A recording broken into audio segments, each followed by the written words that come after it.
Roman Schlossberg, he played jazz in a famous nightclub. He was the music director in this nightclub. And when the Germans came in, this incredible story, along with a lot of Jewish musicians from Warsaw, they went into Russia, which was the Soviet Union, thinking that they were going to be safer there, including people that became the parents of the Soviet and Russian jazz movement. They were Jewish musicians from Warsaw.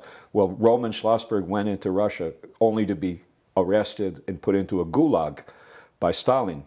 And he was in a gulag for 2 or more years.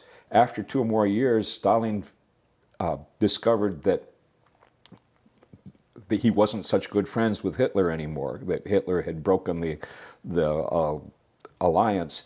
So he freed all of these prisoners in the gulag, including Roman Schlossberg. And there was a general whose name was Anders, a famous Polish general who was not Jewish.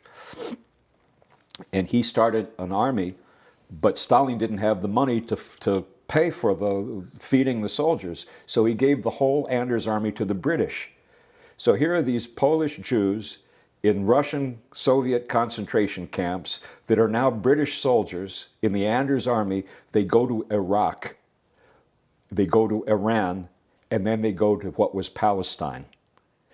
And Roman Schlossberg was in the orchestra of this Anders army. And I have a picture of the orchestra on the plains of Iraq. I mean, it's totally surreal.